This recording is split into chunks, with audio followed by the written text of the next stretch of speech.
ये रब के महबूब होने की निशानी नहीं है, बल्कि उसके महबूब का दामन मिल जाना ये महबूब होने की निशानी है।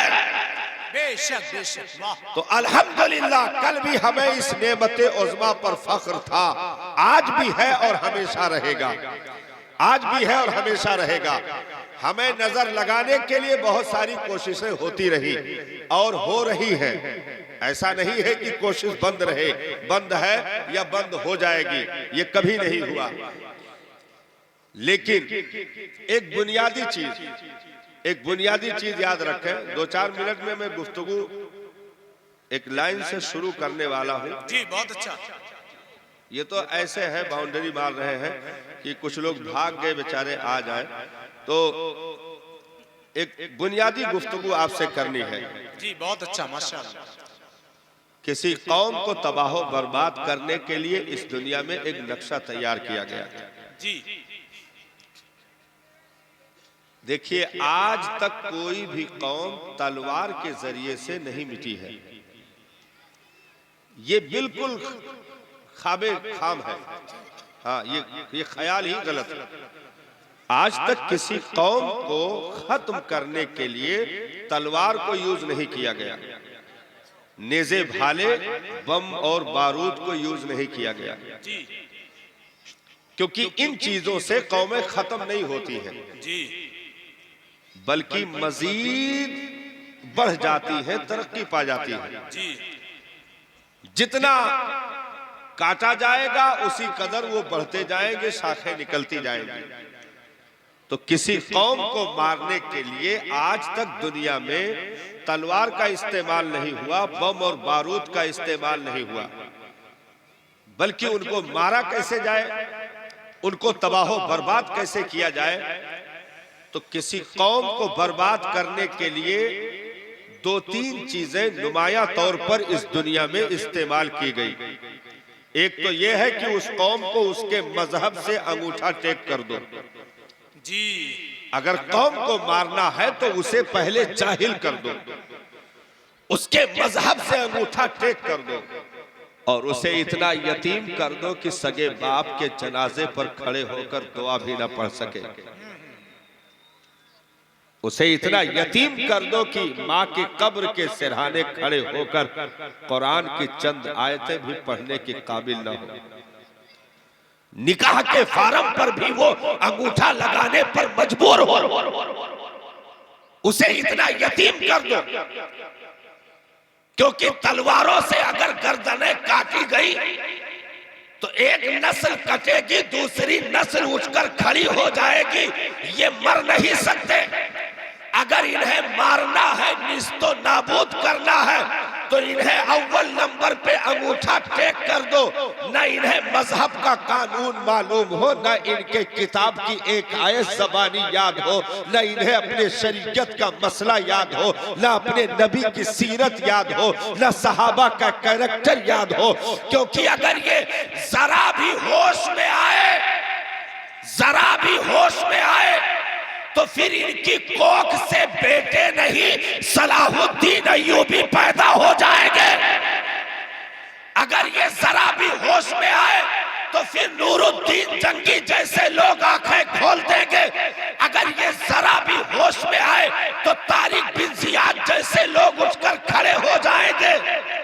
इसलिए इस कौम को नीस्तो नाबूद करने के लिए पहले इसकी जबान छीन लो, और दूसरी जबान को ऐसे हीरे जवाहरात लगा करके इसके सामने कीमती बना करके पेश करो कि ये खुद अपनी ही जबान से अपनी जबान को गाली देने लगे। जी क्या बात।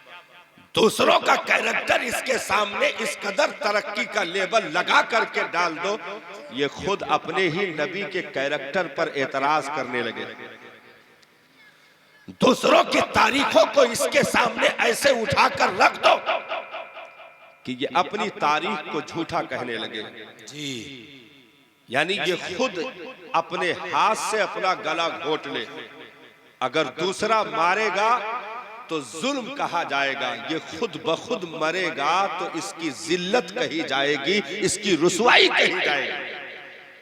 इसको मारो, तो पहले नंबर पे जबान छीनने की साजिश रची गई, अंगूठा टेक करने की साजिश रची गई और कहा गया कि तुम्हारे मजहब की जबान में कुछ नहीं रखा है, तुम्हारी किताब की जबान में कुछ नहीं रखा है। मुतालबा कर दिया गया। ये फैजुल उलूम जी मदरसा फैजुल उलूम, मुतालबा किया गया कि मौलाना साहब आज तक तुम्हारे फैजुल उलूम से आईपीएस नहीं पैदा हुए, जी आज तक तुम्हारे फैजुल उलूम से कोई एसपी नहीं निकला बन करके, कोई दारोगा की ट्रेनिंग लेकर नहीं निकला, क्यों बच्चों की जिंदगी बर्बाद कर रहे हो?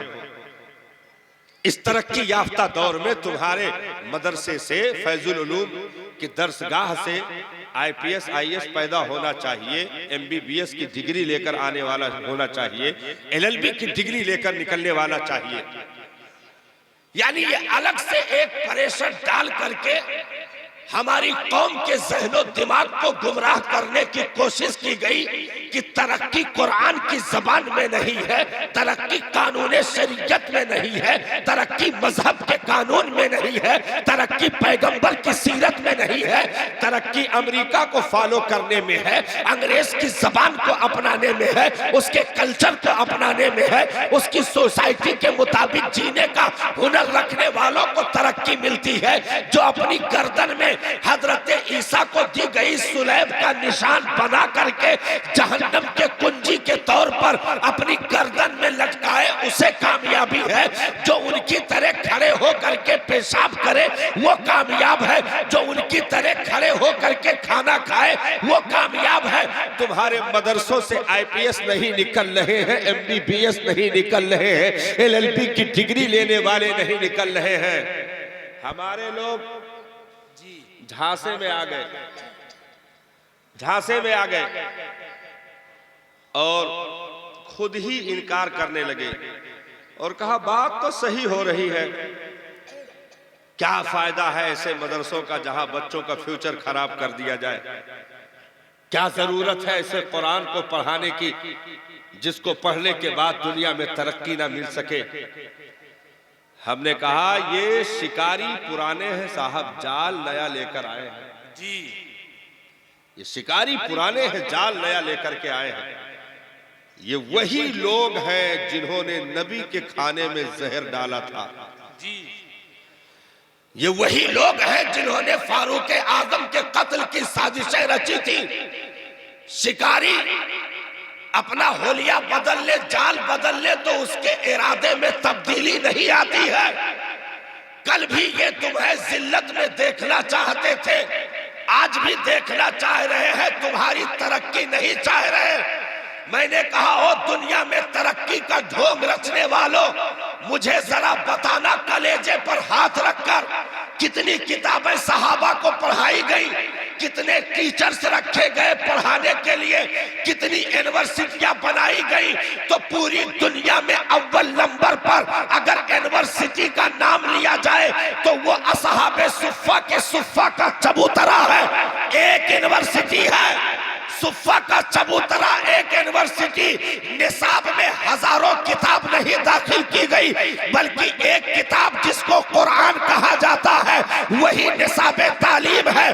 पढ़ाने के लिए सैकड़ों टीचर्स नहीं रखे गए, बल्कि एक मुअल्लिम जिसे आमीना का लाल कहा जाता है, पढ़ाने वाला एक, पढ़ी जाने वाली किताब एक, चबूतरा एक, पढ़ने वाले सहाबा की जमात। लेकिन जब निकलने वाले वहां के स्टूडेंट्स, वहां के तलबा जब पढ़ करके फारिग हो रहे थे, निकल रहे थे, तो मैदान का गाजी उन्हीं में निकल रहे थे, साइंसदां उन्हीं में निकल रहे थे, जर्नल कर्नल उन्हीं में निकल रहे थे, हकीम डॉक्टर उन्हीं में निकल रहे थे, फलासफर उन्हीं में निकल रहे थे।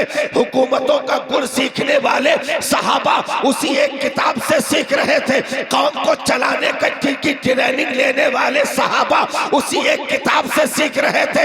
मैंने कहा तुम दुनिया की डिग्रियां ला करके तुम दुनिया में तो नारे लगा सकते हो, लेकिन ये वो तलबा है जिन्होंने सिर्फ कुरान पढ़कर दरिया के कलेजे पर घोड़ा दौड़ा दिया। वाह वाह, नारे तकबीर, अल्लाह को लगाए, वाह वाह वाह हजरत, बहुत अच्छा, जिंदाबाद।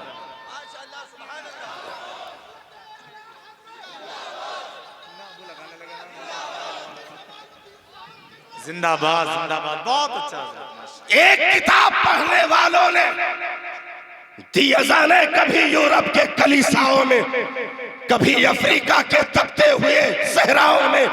दश्त तो दश्त है, दरिया भी ना छोड़े हमने, बहरे जुल्मात में दौड़ा दिए घोड़े हमने। उसी एक कुरान के पढ़ने वालों ने रोमा की सल्तनत को उलट करके रख दिया। उसी एक कुरान को पढ़ने वालों ने कैसरो किसरा के ताज को अपने जूतों के ठोकरों पर उछाल दिया। उसी एक किताब के पढ़ने वालों ने मदाइन जैसी जमीन को फतेह करके दुश्मनों के कलेजे पर जुमा के दिन मिंबर लगा करके जुमा का खुतबा दे दिया। उसी एक किताब के पढ़ने वालों ने बैतुल मक़दिस को फतेह कर लिया। उसी एक किताब के पढ़ने वालों ने बैतुल मक़दिस के कंगरों पर 500 कारियों को खड़ा करके अल्लाहु अकबर का नारा लगवाकर अजान के कलमात को बुलंद किया। नूरुद्दीन जंगी का बनाया हुआ मिंबर बैतुल मक़दिस में बिछा करके और दुनिया का सबसे अजीम खुतबा बैतुल मक़दिस के मेहराब से दिया गया। उसी एक किताब के पढ़ने वालों ने कौम की आबरू बचा ली। उसी एक किताब के पढ़ने वालों ने माँ बहन बेटियों की इज्जतों को बचा लिया। उसी एक किताब के पढ़ने वालों ने अपनी ज़मीर को बचा लिया, इंसानियत को बचा लिया। उसी एक किताब